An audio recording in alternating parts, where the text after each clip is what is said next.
Apa nih? Astagfirullah. Astagfirullahaladzim. Dah gue tidak kejadian gedor. Astagfirullahaladzim, kamu ini berdosa banget.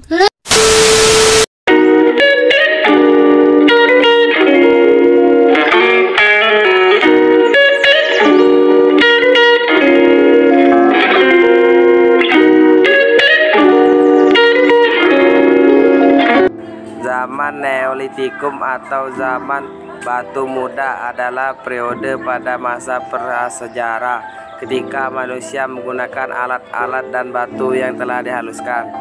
Masyarakatnya diduga telah mengenal tradisi pertukaran barang atau dagang, beternak, dan mengembangkan kebudayaan agraris walaupun tingkatan yang masih sangat sederhana. Selain itu, manusia purba yang hidup pada zaman ini telah membangun tempat tinggal permanen seperti rumah sederhana, membuat kerajinan. Hasil kebudayaan zaman Neolitikum. Hasil kebudayaan yang terkenal pada zaman Neolitikum secara garis besar dibagi menjadi dua kelompok, yaitu kebudayaan kapak persegi. Nama kapak persegi pertama kali disebutkan oleh von Heine-Geldern. Penamaan ini dikaitkan dengan bentuk alat yang ditemukan, yaitu berbentuk persegi. Kapak persegi berbentuk persegi panjang dan ada pula yang berbentuk trapesium. Kapak persegi yang besar sering disebut dengan beliung atau cangkul. Bahkan sudah ada yang diberi tangkai sehingga persis seperti bentuk cangkul zaman sekarang. Sementara yang berukuran kecil dinamakan tara atau tata. Penyebaran alat-alat ini terutama di kepulauan Indonesia bagian barat, seperti Sumatera, Jawa, dan Bali. Ada juga peninggalan zaman Neolitikum semacam kapak persegi yang disebut sebagai kapak bahu.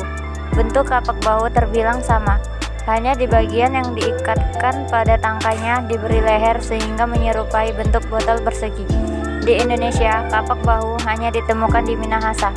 Kebudayaan kapak lonjong. Nama kapak lonjong berasal dari bentuk penampang alat ini yang berbentuk lonjong. Bentuk seluruhan alat ini lonjong seperti bulat telur, di mana pada ujungnya yang lancip ditempatkan tangkai dan bagian ujungnya yang bulat diasah hingga tajam. Kapal lonjong mempunyai berbagai macam ukuran.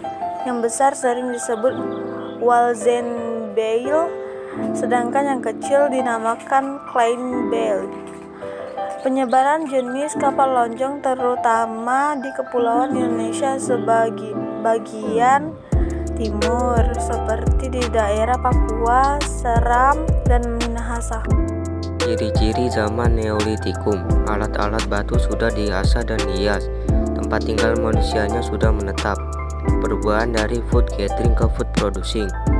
Masyarakatnya mengenal bercocok tanam dan beternak.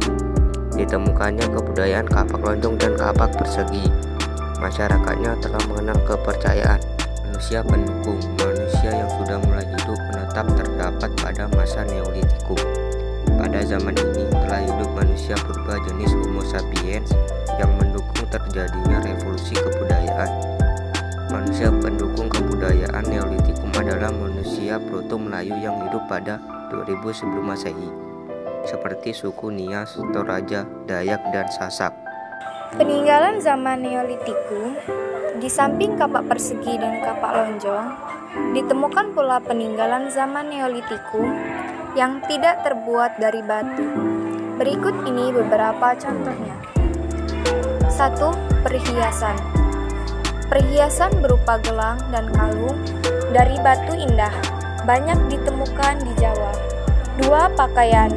Di Kalimantan, Sulawesi Selatan, dan beberapa tempat lainnya ditemukan alat pemukul kulit kayu yang biasanya dipakai untuk membuat pakaian. Dapat diambil kesimpulan bahwa manusia dari zaman Neolitikum sudah berpakaian. 3. Tembikar. Peninggalan berupa barang-barang tembikar atau periuk belanga terdapat di lapisan teratas dari bukit-bukit kerang di Sumatera. Walaupun hanya berupa pecahan-pecahan kecil, tetapi dapat dilihat bahwa tembikar tersebut sudah dihiasi gambar-gambar yang didapat dengan cara menekankan suatu benda ke tanah yang belum kering. Di bukit-bukit pasir di pantai, selatan Jawa antara Yogyakarta dan Pacitan juga ditemukan banyak pecahan periuk Belanga.